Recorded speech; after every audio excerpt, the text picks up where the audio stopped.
یہ انہوں نے کل اپنے کیبنٹ اجلاس میں دو ان کے اسٹیٹمنٹ بڑے امپورٹنٹ ہیں کہ اگر وہ ٹیک آف کرنے کی بات کر رہے ہیں تو یقیناً ایک اصلاحات اور ایک اقدامات کا عمل چل رہا تھا، آپ کے ریونیو میں اضافہ ہوا، آئی ایم ایف نے آپ کو ایک بڑا پروگرام دیا ہے، تو یہ اس پہ کاربند تھے اور یقیناً معاشی حوالے سے ان کے اقدامات نتیجہ خیز ہوتے نظر آ رہے ہیں۔ لیکن ایک اور عمران صاحب میں انہیں اپریشیٹ کروں گا کہ ایک انہوں نے بڑا حقیقت پسندانہ ایک ریمارکس دیے ہیں۔ انہوں نے کہا کہ پاکستان کے تنخواہ دار طبقے نے 400 ارب کا ٹیکس دیا ہے اور میں اور پاکستان کی اشرافیہ نے کتنا ٹیکس دیا ہے۔ میرا خیال ہے یہ بڑا اچھا تبصرہ ہے ان کا آج کی صورتحال میں، اس لیے کہ پاکستان کے ثمرات اور پاکستان کے مفادات سمیٹنے میں پاکستان کی اشرافیہ کا بڑا رول ہے۔ اور آج مجھے کہنے کی اگر آپ اجازت دیں تو اس میں کوئی شک نہیں کہ جیسے پرائم منسٹر پہلے بھی کہتے رہے کہ تنخواہ دار طبقے کے پہ بڑا لوڈ ہے، اور انہوں نے کسی حد تک تنخواہ دار طبقے کو کمپنسیٹ بھی کیا، 10% ان کی تنخواہوں میں اضافہ کیا۔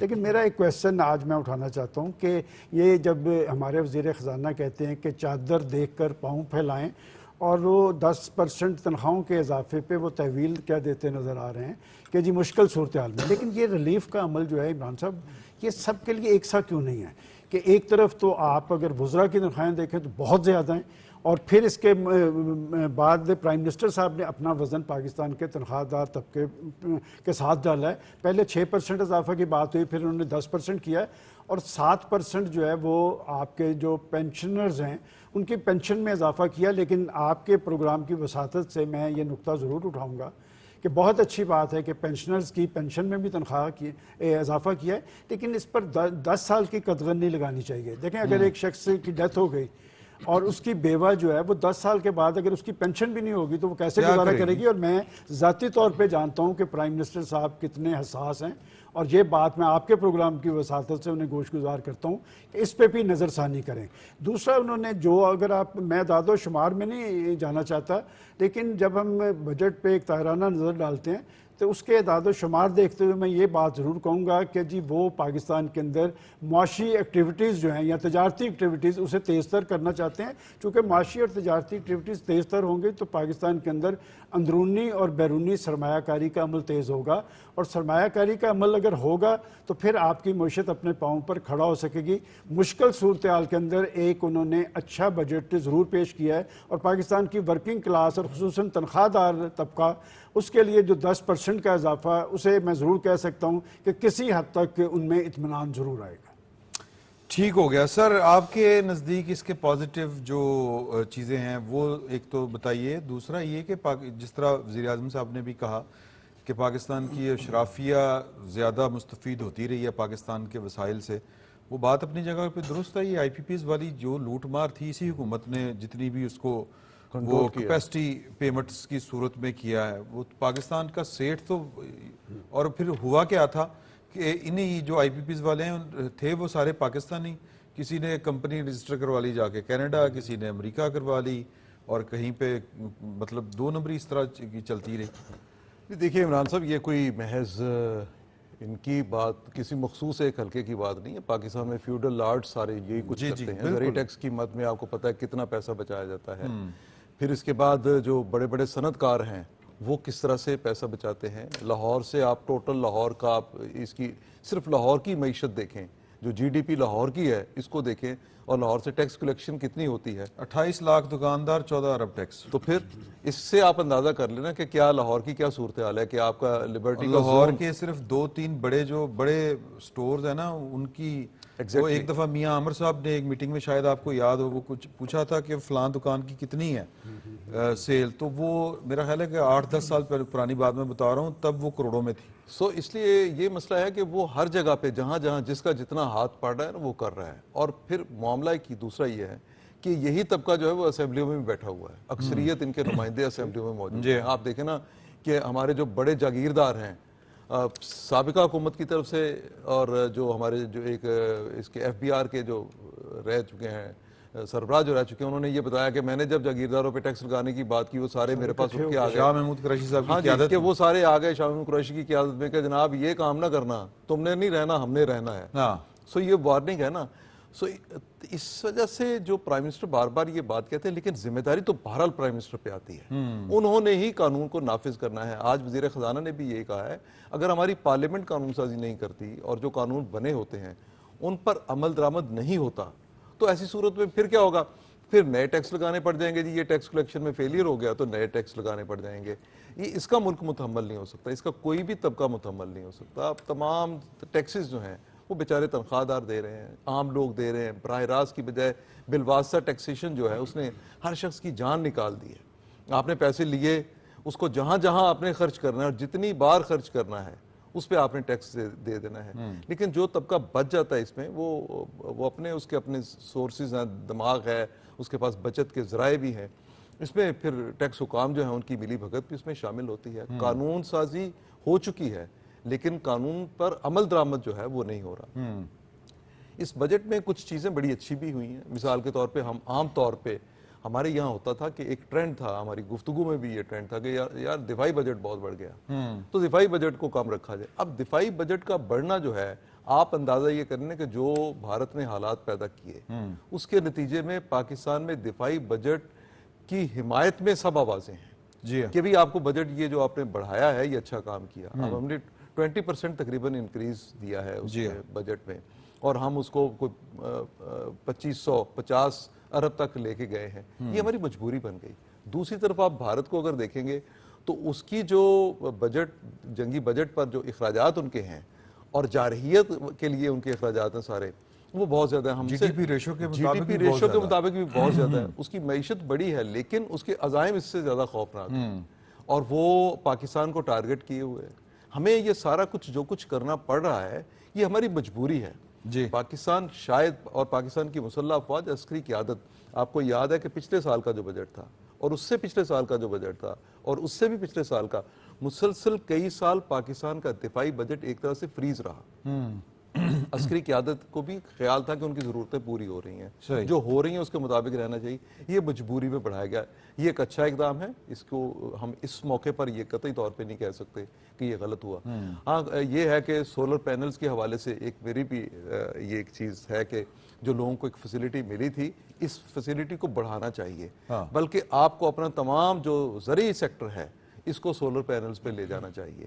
اس سے آپ کی جو لاگت ہے وہ کم ہوگی. جتنی لاگت کم ہوگی اور باقی آئی پی پیز کو ذرا پیسے کم جائیں گے، پیسے ان کو کم جائیں گے. سو وہ ایک مافیا ہے. آئی پی پیز بھی ایک مافیا ہے. ان میں اچھے لوگ بھی ہیں، انہوں نے اچھے ٹائم پہ جو برا وقت تھا پاکستان پہ ضرورت تھی انویسٹمنٹ کی، ان کا بھی اربوں میں، لیکن پروفٹ ان کا اربوں میں، مطلب وہ ایسی حالت میں بھی پروفٹ لیتے ہیں جب ان کے بجلی گھر بند پڑے ہوتے ہیں تو وہ کیپیسٹی چارجز کے نام پہ وہ لیتے رہتے ہیں. بہت لوٹ مار. وہ اچھے مافیا ہیں. ہاں تو یہ بھی کام ایک ہے. اس کے علاوہ دیکھیے جو چھوٹے گھروں کے لیے بجٹ میں ایک سکیم رکھی گئی ہے، تنخواہ دار طبقے کو کچھ ریلیف ملا ہے. وہ ریلیف دو طرح سے دیا ہے کہ تنخواہوں میں اضافہ کیا، دوسرا انکم ٹیکس کے جو سلیبز تھے وہ ان کو کم کیا. اس کے نتیجے میں آپ دیکھیں نا عام طور پہ 6 سے 12 لاکھ جس کی سیلری سالانہ بنتی ہے وہ درمیانہ ایک طبقہ پاکستان میں بہت بڑی تعداد میں ہے، تو اس کا ٹیکس انہوں نے بہت حد تک کم کر دیا ہے، نصف سے بھی کم کر دیا ہے. تو یہ ایک اچھا یہ فیصلہ ہے.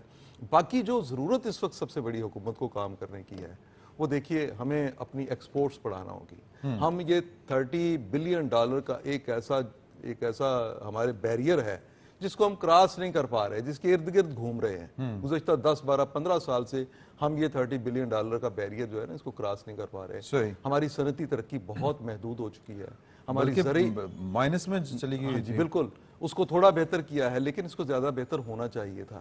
اسی طرح سے میں پھر مثال دیتا ہوں 2008 کی جو الیکشن ہوئے تھے اور پیپلز پارٹی کی حکومت بنی تھی، انہوں نے کوئی 700 ارب روپیہ جو تھا وہ زرعی سیکٹر میں ڈالا.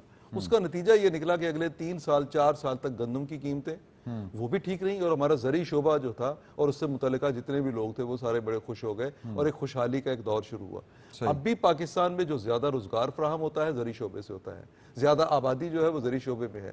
زراعت کو حکومت کو فوری طور پر بہتر کرنے کے لیے جتنے میکسیمم اقدامات ہیں وہ کرنے چاہیے. یہ صرف 2 چیزوں پہ آپ ڈیپینڈ کر کے اگر بیٹھیں گے کہ آپ کی ترسیلات زر کتنی ہیں، آپ کو ترسیلات زر ملتی، آپ کی یقینی طور پہ $10 بلین کا اضافہ ہوا ہے 2 سال میں، لیکن یہ اس اضافے پہ نہیں بیٹھنا چاہیے. اس پیسے کا استعمال ہم کیا کر رہے ہیں وہ دیکھنا چاہیے. پھر جو ہمیں اپنی جو ایکسپورٹس ہیں اس کو بڑھانا ہے. اور ابھی جو ایک ہماری ایکسپورٹس میں نیا ایلیمنٹ شامل ہوا جس نے کچھ اور سہارا دیا ہے وہ ہمارا آئی ٹی سیکٹر ہے. جی آئی ٹی سیکٹر کے لیے تو میرے خیال کے مطابق حکومت جتنی فیسلٹیز میرا خیال ہے جنگی بنیادوں کے اوپر اس کو اس ڈپارٹمنٹ کو بالکل اس بالکل شعبے جتنی کو فیسلٹیز آپ ٹیکسٹائل سیکٹر کو دیتے رہے ہیں آج تک, ٹیکسٹائل سیکٹر نے آپ کو کیا دیا ہے؟ اس میں پوٹینشیل بہت زیادہ ہے. میرا خیال مریم بی بی میرا کوئی یونیورسٹی بنا رہی ہے آئی ٹی کی ہاں پنجاب بالکل, میں. لیکن یہ ہے کہ ٹیکسٹائل سیکٹر نے ملک کو کیا دیا ہے. آپ دیکھیں نا کہ وہ اگین وہی ان کو تو چاہیے کہ وہ اتنا منافع لے کے آئیں, یہاں اتنے ٹیکسٹائل یونٹ نئے قائم ہو چکے ہوتے یا انڈسٹری اتنی قائم ہو چکی ہوتی. اچھا چونکہ جو ہے نا اکانومی یہ بڑا فیوریٹ سبجیکٹ ہے خالد قیوم صاحب کا, وہ مچل رہے ہیں بات کرنے کے لیے. بالکل. تو سر خالد قیوم صاحب آپ فرما رہے تھے کہ ہاں آپ نے آئی ٹی یونیورسٹی کی بات کی. آئی ٹی یونیورسٹی پہلی بار یہاں پنجاب کے اندر لاہور میں عرفہ کریم ٹاور میں ہمارے وزیر اعظم پاکستان شہباز شریف جب وزیر اعلیٰ پنجاب تھے اس وقت جو ہے قائم کی گئی تھی, اور بڑا معیار ہے اس یونیورسٹی کا آئی ٹی کے شعبے کے اندر. اور محترمہ مریم نواز شریف صاحبہ نے آئی ٹی سٹی جو ہے اس کا بنیاد جو ہے وہ صوبہ پنجاب میں رکھی ہے, جس کا اعلان آئی ٹی سٹی بنانے کا اعلان مسلم لیگ نون نے اپنے انتخابی منشور میں جو ہے وہ کیا تھا, اور اس پر سب سے پہلے عمل درآمد جو ہے وہ پنجاب کے اندر جو ہے وہ کیا گیا ہے.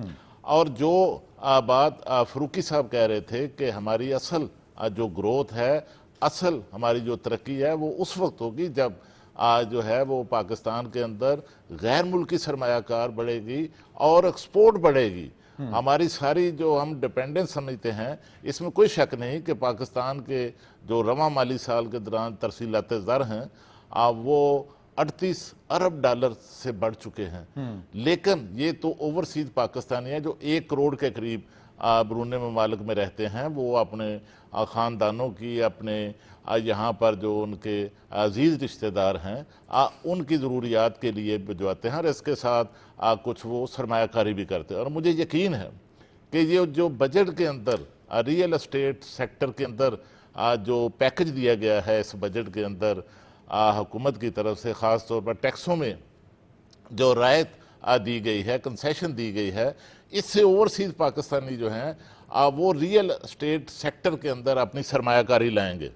اور پہلے بھی جب ملک کے اندر سازگار ماحول ریئل اسٹیٹ کی شعبے کے اندر رہا ہے تو اوورسیز پاکستانیوں کی ہی سب سے بڑی سرمایہ کاری اور انویسٹمنٹ ہوتی رہی ہے. اور ایک اور بات جو ان ڈائریکٹ ٹیکسز کے حوالے سے فروقی صاحب نے کی, اس بجٹ کے اندر ایک سب سے بڑی جو تبدیلی میں محسوس کرتا ہوں بطور اکنامک رپورٹر وہ یہ ہے کہ اس میں جو ڈائریکٹ اور انڈائریکٹ ٹیکسز ہیں ان کا فرق جو ہے اس کو کم کیا گیا ہے. اور اس میں نہ صرف جو ہے وہ تنہا دار کا جو ہے اس کو بڑا ایک ریلیف جو ہے وہ دیا گیا ہے, لیکن یہ جو ریلیف ہے, یہ جو انڈائریکٹ ٹیکسز ہیں, یہ براہ راست عام آدمی پر جو ہے وہ پڑتے ہیں. اور اس میں میں سمجھتا ہوں کہ اچھی ریفارمز کی گئی ہیں. اور دوسرا زراعت کے حوالے سے جو بات ہو رہی تھی اس میں کوئی شک نہیں, سلمان صاحب کا کویسچن تھا کہ کسانوں کے بھی حالات کسانوں جو زراعت کا شعبہ ہے وہ دباؤ میں ہے, لیکن اس کے لیے بھی جو ہیں وہ اقدامات صرف گندم کے حوالے سے ہی ہے کہ باقی میں معاملات اوورآل بات کر رہا ہوں زراعت کی ترقی کے لیے, کہ اس میں ہے آئی ایم ایف کے شدید دباؤ کے باوجود وفاقی حکومت نے اور ہمارے وزیر خزانہ وزیر اعظم پاکستان کی کوششوں سے جو ہے وہ کھاد اور پیسٹی سائیڈ ان پر جو ہے وہ سیل ٹیکس نہیں لگایا گیا. حالانکہ اس حوالے سے بڑا دباؤ اضافہ نہیں کیا گیا. اور اس رواں مالی سال کے دوران جو کرنٹ فائنینشیل ایئر ہے اس میں جو کسان ہیں زمیندار ہیں ان کو 266 ارب روپے کے جو ہیں وہ قرضہ جات بھی دیے گئے ہیں. باقی پنجاب حکومت کے اقدامات جو ہیں وہ کافی ہیں زراعت کے حوالے سے, لیکن اس کے باوجود اس شعبے کے اندر جو ہے وہ مزید اقدامات کی ضرورت ہے, کیونکہ پاکستان کی جو جی ڈی پی ہے اور جو گروتھ ہے وہ سب سے زیادہ جو ہے اس میں جو شیئر ہے وہ ایگریکلچر شعبے کا ہوتا ہے. صحیح. اور اس میں دیکھیے کہ میں سمجھتا ہوں کہ عام آدمی کو بھی ریلیف ملا ہے, اور دوسرا سب سے بڑھ کر اس بجٹ کے اقدامات کو اگر آپ دیکھیں تو یہ معیشت کی بحالی کا بجٹ ہے. چلیں یہ بجٹ ہم نے ذرا کر لیا ڈسکس. اب چھوٹی سی بات میں نے اس میں پولیٹیکل ضرور کرنی ہے. اگلا پولیٹیکل ہی ہے. نہیں پولیٹیکل، میں بجٹ کے حوالے سے یہ کہنا چاہ رہا ہوں کہ ہمارے ہاں ایک روایت بن گئی ہے کہ ہر اپوزیشن احتجاج کرتی ہے، بجٹ کی کاپیاں پھاڑ دیتی ہے. میرا خیال یہ روایت اگر ختم کر کے اپوزیشن ایک مؤثر رول ادا کر نشاندہی کرے. میں خالد قیوم صاحب بھی پارلیمانی ساتھ، تو ہمیں یاد ہے پنجاب اسمبلی کے اندر پری بجٹ بحث ہوا کرتے تھے، تو میرا خیال وہ ایک سنجیدہ عمل جو تھا وہ ختم ہو گیا، تاکہ اپوزیشن اس سے گل پڑا کرنے کی بجائے کچھ پازیٹیو چیزیں دیں جنہیں اس بجٹ کا حصہ بنایا جا سکے. ہاں یہ اچھی تجویز ہے، لیکن وہ کہتے ہیں کہ اپنی باری کی سی. ہاں ٹھیک کہہ رہے ہیں بالکل، یہ پرانی روایت ہے. یہ پرانی روایت ہے. اچھا جی، بات یہ ہے کہ میں تھوڑی سی دو جو ایشوز ہیں ان کو اکٹھے لے کے چلتے ہیں. ایک امریکن جو ترجمان ہیں، چونکہ انہوں نے بلاول بھٹو کا بھی ذکر کیا تھا، اور پھر بلاول بھٹو صاحب کی اپنی بھی گفتگو ہے.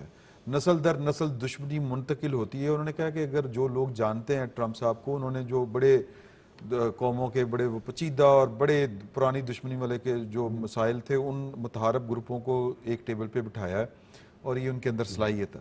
تو انہوں نے ایک طرح سے کہا کہ مجھے تو یہ نہیں پتا کہ ان کے دماغ میں کیا ہے، لیکن یہ صلاحیت ان میں ہے کہ وہ انڈیا پاکستان کو، کشمیر کا نام نہیں لیا انہوں نے، لیکن وہ کہتے ہیں کہ وہ یہ اپنے ٹینیور میں کر سکتے ہیں. اس میں یہ کہہ لینا کہ جب ان کی ترجمان یہ بات کر رہی تھی تو خود پریزیڈنٹ ٹرمپ نے یہ بات کی تھی کشمیر کا نام لے کے کہ وہ ثالثی کروا سکتے ہیں. دیکھیں عمران صاحب، ثالثی سے بھاگتا کون ہے؟ دیکھیں ہمارے ہاں یہ پنچایت سسٹم ہے نا، صلح کی بات ہمیشہ وہ کرتا ہے جس کا کوئی سیاسی کیس ہوتا ہے. پاکستان کا کشمیر پہ بھی ایک سیاسی کیس ہے، اور پانی کے ایشو پہ بھی سیاسی کیس ہے. اور جہاں تک آپ نے بلاول صاحب کی بات کی ہے، دیکھیں بلاول بھٹو زرداری صاحب کی سیاست کے حوالے سے، ان کی پالیسیز کے حوالے سے پاکستان میں دو آراء ہو سکتی ہیں، لیکن میرا خیال ہے انہوں نے سفارتی محاذ پر قومی جو تقاضوں پہ وہ پورا اترے ہیں. پاکستان کا کیس انہوں نے بڑے مؤثر انداز کے اندر پیش کیا ہے. اور میں جو چیز ان کی دیکھ رہا تھا کہ اس میں جذباتی پن نہیں تھا، ان میں انہوں نے جی بالکل حقیقت پسندانہ اور جرت مندانہ طرز عمل اختیار کیا، خاص طور پہ کشمیر کے حوالے سے. اور میں جتنی تاریخ سے واقف ہوں، میں دیکھتا ہوں کہ بھٹو خاندان کشمیر کے حوالے سے یہ بڑا ٹچی حال ہے. یہ ہم سمجھتے ہیں مسلم لیگ کا یہ موقف ہے، قائد اعظم نے کہا تھا کشمیر پاکستان کی شہرگ ہے، کہ بھٹو صاحب کے وقت میں بھی کشمیر کا پاکستان کے حوالے سے جو ایک تعلق تھا، اس وقت بھٹو صاحب بھی بڑے ٹچی تھے، بے نظیر بھٹو صاحبہ نے بھی، اور اب بلاول صاحب نے بھی. دیکھیں میں محسوس کر رہا ہوں جیسے اگر دونوں اتحادی پارٹی ہیں نا، تو شہباز شریف صاحب کا زیادہ ایمفیسائز پانی کے ایشو پہ ہے، اور وہ ہر جگہ آپ دیکھیں یہ کہتے ہوئے نظر آتے ہیں کہ اس پہ کمپرومائز نہیں ہوگا، ایک قطرہ پانی بھی نہیں چھوڑیں گے. لیکن جب میں بلاول صاحب کو دیکھتا ہوں تو بیرونی محاذ پہ اگر نریندرا مودی صاحب ان کی سرکار ڈیفینسو ہے نا، تو وہ کشمیر کے ایشو پہ ہے. انہیں یہ پتہ ہے کہ یہ پانی کے ایشو پہ بالآخر انہیں اس پہ پسپائی اختیار کرنی پڑنی ہے، لیکن کیا وجہ ہے کہ وہ کشمیر کا کاف بھی سننے کے لیے تیار نہیں. حالانکہ اس پہ پاکستان کا موقف بڑا جاندار ہے، بڑا ریئلسٹک ہے، اس کی ایک تاریخ ہے. بھائی اقوام متحدہ میں گیا کون تھا؟ اقوام متحدہ میں گئی تھی خود بھارتی لیڈرشپ، جواہر لال نہرو، دستخط کیے ہوئے ریزولوشنز پہ کہ یہ حالات درست ہوں گے، ہم کشمیریوں کو حق خود ارادیت دیں گے. اور بلاول صاحب نے ہر سطح کے اندر یہ ایشو اٹھایا ہے. اور میری اپنی ایک ریزرویشن ہے کہ میں شروع سے دیکھ رہا ہوں کہ اس ایشو کو عالمگیر جو پوزیشن دے دی ہے وہ ٹرمپ صاحب نے دی ہے. انہوں نے یہ بات کی ہے کہ ان ملکوں کے دوران، ویسے تو انہوں نے کہا کہ 1500 سالہ پرانا ہے، لیکن مسئلے کو عالمگیر پوزیشن ملی ہے.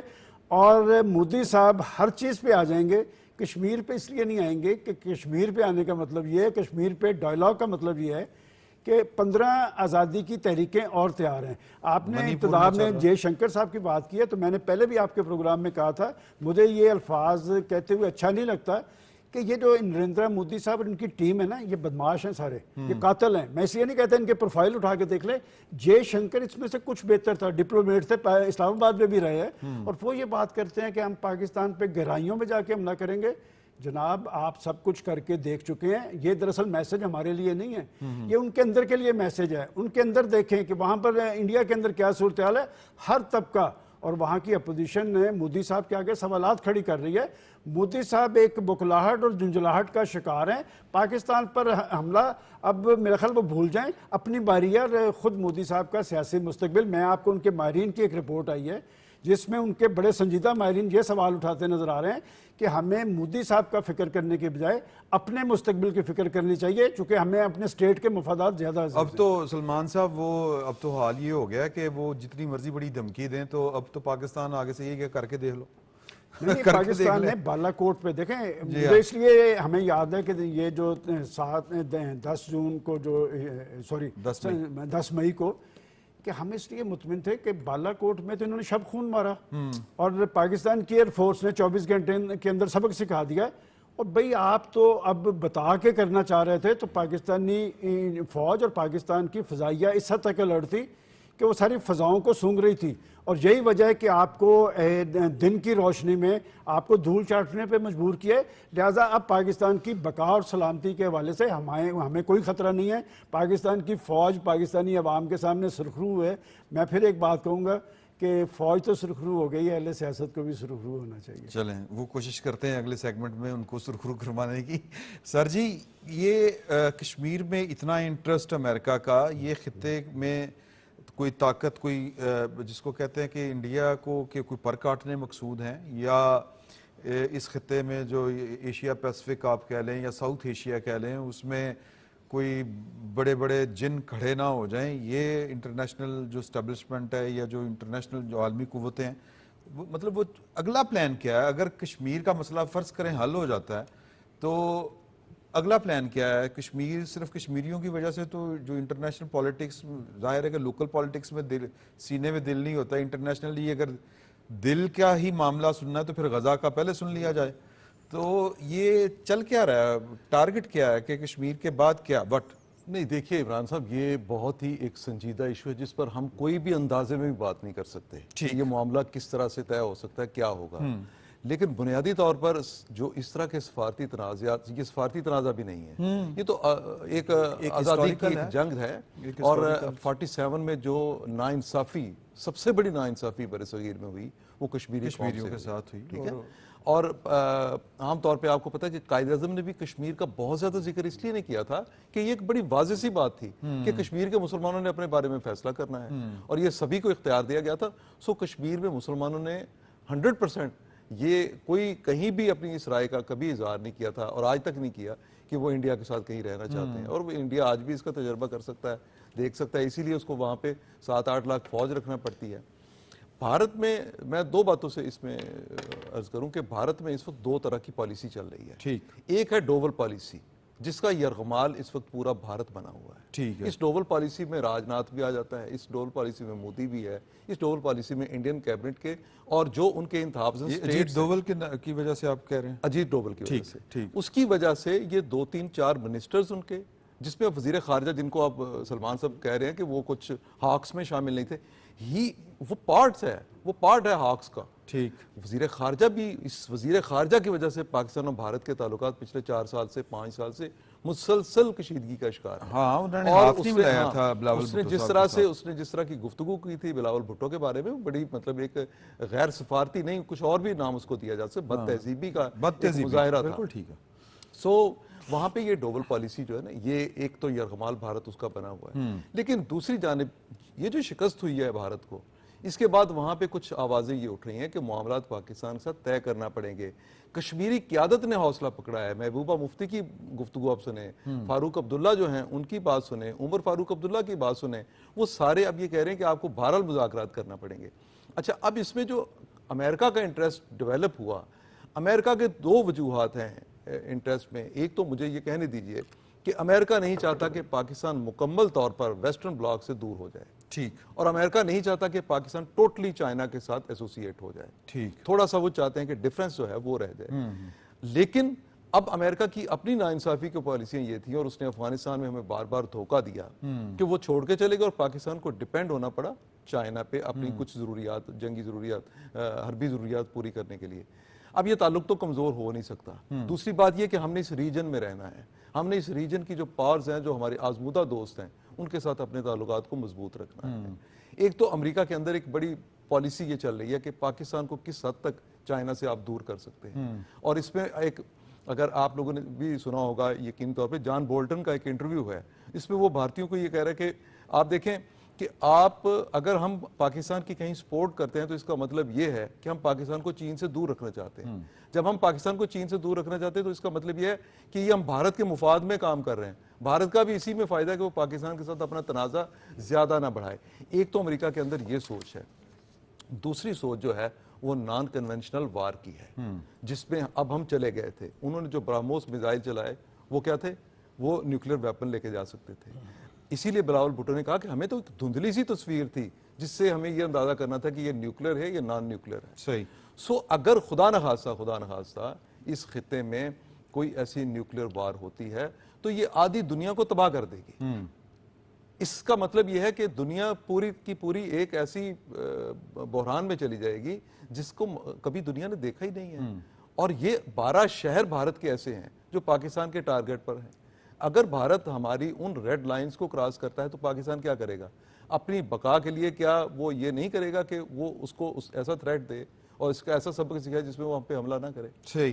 یہ سارا کچھ ہے. ٹھیک. سو یہ چیزیں وہ ہیں جس کی وجہ سے ایک جو ان کا انٹرسٹ اس میں ڈیولپ ہو رہا ہے کہ کسی طرح سے ایک تو نیوکلیر وار کو روکا جائے.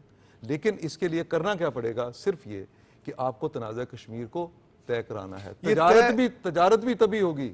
اور تنازع کشمیر جو ہے اس میں بلاول بھٹو نے ایک اور واضح کر دیا کہ یہ طے ہوگا UN کی قراردادوں کے مطابق. جی ہاں, کوئی تیسرا کوئی حل ہم اس میں نہیں لے کے. اور خصوصاً جب انہوں نے یہ کہہ دیا نا کہ سنتاس معاہدہ کوئی نہیں ہے تو پھر شملہ معاہدہ بھی کوئی نہیں. تو سر یہ مجھے بتائیے کہ بلاول بھٹو صاحب نے جو بات کی ہے کہ وہ کان سے پکڑ کے ایڈا کانفیڈنس وجہ کی. دیکھیے یہ جو آج نہ صرف آپ بلاول بھٹو زرداری کے اس بیان کو دیکھیں بلکہ ان کے اس بیان کو آج آپ امریکی دفتر خارجہ کی ترجمان جو ہیں ان کے بیان کے ساتھ ملائیں تو مطلب یہی نکلتا ہے. اور جو امریکی دفتر خارجہ کی ترجمان کا بیان ہے وہی بیان ہے جو امریکی صدر ڈونلڈ ٹرمپ کا کشمیر کے اندر ثالثی کے حوالے سے اور اس خطے کے اندر امن کے حوالے سے بیان ہے, اس کی انڈورسمنٹ ہے. اور یہ بھی پاکستان کی ایک بہت بڑی کامیابی ہے. جو بھارتی وفد گیا تھا امریکہ میں اور دوسرے ممالک میں, ان کا ایک ہی مقصد تھا, ایک ہی ایجنڈا تھا کہ کسی طرح پاکستان کے خلاف کوئی بیان جو ہے وہ بین الاقوامی سطح پر جو ہے وہ حاصل کیا جا سکے, جس میں دیکھیے کہ انہیں پے در پے ناکامیاں ہو رہی ہیں. اور یہ بیان جو امریکی دفتر خارجہ کی ترجمان کا بیان ہے یہ بھی بھارت کی میں سمجھتا ہوں کہ ایک بہت بڑی ناکامی ہے. اور اس میں دیکھیے کہ بھارت جو ہے وہ پوری دنیا کے اندر جو سفارتکاری کر رہا ہے وہ دھمکی کی زبان میں کر رہا ہے, جبکہ پاکستان جو ہے وہ امن کی بات کر رہا ہے. امن کے ایجنڈے کے ساتھ جو ہے وہ بلاول بھٹو زرداری اور وزیر اعظم پاکستان شہباز شریف بات کر رہے ہیں. اور دنیا جو ہے وہ دھمکی کی زبان میں جو سفارتکاری ہے اس کے ساتھ نہیں ہے. دنیا امن کی جو بات پاکستان کی طرف سے کی جا رہی ہے دنیا اس کو سپورٹ کر رہی ہے, اس کے ساتھ ہے. اور دیکھیے کہ آج پریس کانفرنس میں بلاول بھٹو زرداری نے ایک اور بڑی یہاں بات کی. انہوں نے حوالہ دیا کہ ہماری جو ہے وہ ہاؤس آف کامن کے سپیکر کے ساتھ ہمارا جو وفد ہے اس کی ملاقات ہوئی ہے اور اس میں جو ہے وہ سارے معاملات جو ہیں وہ ڈسکس ہوئے ہیں. اور جو سپیکر تھے ہاؤس آف کامن کے, ان کے ریمارکس کیا تھے؟ وہ یہ تھے کہ دیکھیے یہ جو کشمیر کا مسئلہ ہے, یہ 47 کی جو پارٹیشن ہے یہ اس کا لگا ہوا زخم ہے اور اس سے ابھی تک جو ہے خون جو ہے وہ بہہ رہا ہے, اور اس خون کے بہنے کو روکنا جو ہے وہ ہوگا. میں سمجھتا ہوں کہ یہ بھی جو ہے وہ پاکستان کی اور ہمارے وفد کی بڑی کامیابی ہے. اور دوسرا, دنیا کیا چاہتی ہے؟ دنیا پاکستان اور انڈیا کے درمیان اور نہ صرف اس خطے کے درمیان جو ہے وہ امن چاہتی ہے, کیونکہ اگر دو جوہری ممالک کے درمیان دنیا سمجھتی ہے کہ اگر جنگ ہوتی ہے تو پھر اس کی لپیٹ میں نہ صرف یہ دو ممالک آئیں گے, پوری دنیا اس کی لپیٹ میں. امن جو ہے, امن اور دھمکی, یہ جو دو باتیں آپ کی گفتگو سے بھی نکلتی ہیں. اس خطے کا نیوکلیر فلیش پوائنٹ کشمیر ہے اور اس پہ پیش رفت کیے بغیر اس خطے کے اندر امن اور استحکام ممکن ہے. سر جی وہ بالکل آپ کی بات ٹھیک ہے, امن اندر بھی ہونا چاہیے. آج وزیر اعلیٰ جو کے پی ہیں وہ گفتگو کرتے ہوئے کہہ رہے تھے ٹائم چونکہ بچے ہیں کوئی 4-5 منٹ, تو میں چاہتا ہوں کہ آپ تینوں دوست 2-2 منٹ لے لیں. تو وہ انہوں نے کہا کہ جی کہ پچھلی دفعہ ہم آئے تھے, ہم پہ گولیاں برسائی گئی تھیں اب ہم آئیں گے اسلحہ لے کے آئیں گے اور ٹھوکیں گے. یہ ٹھوکیں گے یہ کیا گفتگو ہے ایک وزیر اعلیٰ کی, وفاق کے بارے میں وہ یہ والی گفتگو کر رہے ہیں. اور علیمہ بھی ساتھ ساتھ کہہ رہی ہے نہیں وہ اپنے بھائی کا نام لے کے کہ انہوں نے تو اسلام آباد آنے سے منع کیا. دیکھیں عمران صاحب, آپ کو یاد ہوگا کہ پیچھے بھی ایک پروگرام میں آپ نے جب مجھ سے یہ سوال کیا تھا, میں نے آپ کو کہا تھا کہ عید بھی آئے گی اور عید گزر بھی جائے گی اور کوئی احتجاجی تحریک نہیں چلے گی. گنڈا پور صاحب اس کے علاوہ آپ کے خیال میں کیا کہیں کہ اس وقت پاکستان کے اندر جو کیفیت طاری ہے, درجہ حرارت بھی اپنے عروج پہ ہے, اور پاکستان کا یہ جو بجٹ ہے یہ حکومت کے اعتماد کا مظہر ہے. آج تو اسلام آباد میں میں آپ سے ایک کویسچن پوچھتا ہوں کہ جی مجھے یہ بتائے کہ جس کیفیت کے اندر حکومت نے بجٹ پیش کیا, اس پہ کوئی سیاسی دباؤ تھا؟ اس پہ کوئی دیوالیہ پن کی تلوار لٹک رہی تھی؟ کوئی ایسی بات نہیں ہے. تو گنڈا پور صاحب کے پاس اس کے علاوہ کہنے کے لیے کوئی کچھ نہیں ہے. میں اب بھی سمجھتا ہوں کہ پی ٹی آئی کے لیے بہترین راستہ سیاسی راستہ ہی ہے, جس سیاسی راستے پہ ان کے بانی چلنے کے لیے تیار نہیں ہے. اور بات یہ کہ جس اسٹیبلشمنٹ کو وہ تانے دیتے ہیں اس سے مذاکرات کے لیے تو مرے جاتے تھے. کہ سیاستدانوں سے بات کریں گے تو وہ کون سا جیل سے باہر آ جائیں گے. اس سے پہلے ایک ہی مثال دیکھیں نا, ریئلٹی یہ ہے, تاریخ یہ ہے کہ جب شریف خاندان پہ برا وقت تھا تو انہوں نے کن سے بات کی تھی؟ پیپلز پارٹی سے بات کی تھی, جے یو آئی سے بات کی تھی, ایک الائنس بنایا تھا, ان سے راستہ نکلا تھا. یہ راستہ کیوں نہیں بناتے؟ دراصل بات یہ کہ یہ تحریک انصاف کی بنیاد کیسے آئی, وجود میں کیسے آئی, آگے کیسے چلی, ان کو ہمیشہ ایک تھپکی کی اور سگنلز کی ضرورت ہوتی ہے جو انہیں کہیں سے مل نہیں پا رہا ہے. تو لہٰذا ان کے پاس یہ کہنے کے علاوہ کوئی آپشن نہیں ہے. میں آج بھی سمجھتا ہوں کہ ہمدردانہ مشورہ ان کے لیے یہی ہے, بطور چونکہ ہم سیاسی رپورٹرز ہیں, کہ سیاست میں آگے بڑھنے کے لیے سیاسی طرز عمل ضروری ہے. اور اگر کوئی یہ سمجھتا ہے کہ پاکستان کے آئین کو, قانون کو, ریاست کو بلڈوز کر کے وہ پاکستان پر غالب آ جائے گا تو وہ پتھر وہ سارے چاٹ چکے ہیں. ٹھیک ہو گیا. یہ علیمہ بھی کہہ رہی تھی کہ ان کو اپنے علیمہ آپ کے بعد میں نے سمجھا شاید ریمہ بھی آپ نے کہا. نہیں علیمہ بھی کہہ رہی تھی کہ ان کو اپنے بھائی کی رہائی نظر نہیں آ رہی. پہلے 5 جون کی رہائی کا دن تو آلموسٹ ایک طرح سے اناؤنس ہی ہو چکا ہوا تھا. آج 2 عدالتوں میں وہ سماعت تھی, ایک تو شاہانہ 2 ریفرنس اور ایک اسلام آباد ہائی کورٹ 190 ملین پاؤنڈ میں بشرا بی بی اور ان کے شوہر کی.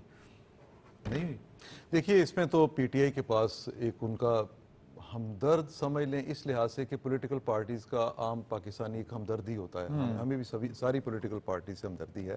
ہم کسی کے ذاتی طور پہ کسی کی مخالفت نہیں کرنا چاہتے, نہ ہیں, لیکن انہیں قانونی راستہ اختیار کرنا چاہیے. سلمان صاحب ٹھیک بات کر رہے ہیں, انہیں قانونی راستہ اختیار کرنا چاہیے. جو مقدمات ہیں ان مقدمات سے نمٹیں. اور دوسری بات یہ ہے کہ ایک واقعہ ہوا ہے 9 مئی کا, اس کو سمجھ ساری قوم کو آ گئی. آپ کو کیوں نہیں سمجھ آ رہی کہ اس واقعے کو جس طرح دیکھیے, جس طرح بیرونی جارحیت کو قوم نے ایکسیپٹ نہیں کیا, اسی طرح یہ اندرونی خلفشار کی سازش جو تھی اس کو بھی قوم نے ایکسیپٹ نہیں کیا. آپ کی پارٹی کے اندر خود آپ ان کی پی ٹی آئی کے اندر کی لیڈرشپ کو پوچھ لیں تو کیا وہ سارے ان میں سے لوگ ایسے ہیں جو کہیں گے جی 9 مئی ٹھیک ہوا تھا؟ تو آپ اس کو ایکسیپٹ کریں. وہ آگے سے کہتے ہیں وہ ویڈیوز لے کے ایکسیپٹ کریں. دیکھیے اس کو ایکسیپٹ کریں, یہ پرانی باتیں ہو گئی. ایکسیپٹ کریں, بات چیت کریں, راستہ نکالیں, سسٹم کا حصہ بنیں. راستہ کیسے نکل یہی سکتا طریقہ ایک ہے, اور کوئی راستہ نہیں. راستہ کیسے سارے راستے پارلیمنٹ سے نکلتے ہیں. اچھا, اور پارلیمنٹ سے ہمیشہ ماضی میں مسلم لیگ نون کا راستہ بھی مشکل وقت میں نکلتا رہا ہے, پیپلز پارٹی کا بھی مشکل وقت میں راستہ نکلتا رہا ہے.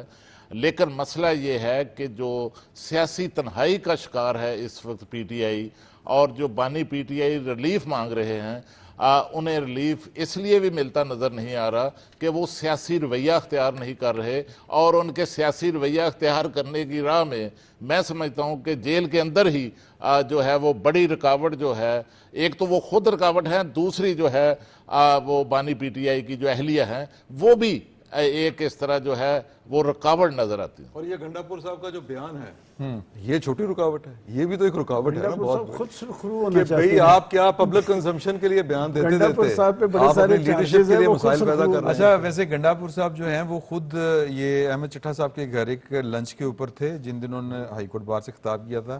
وہاں پہ گفتگو کرتے ہوئے وہ اپنے لیڈر کو کہہ رہے تھے کہ یہ طریقہ غلط ہے ان کا, بیسیکلی تو قانون کے مطابق چلنا چاہیے.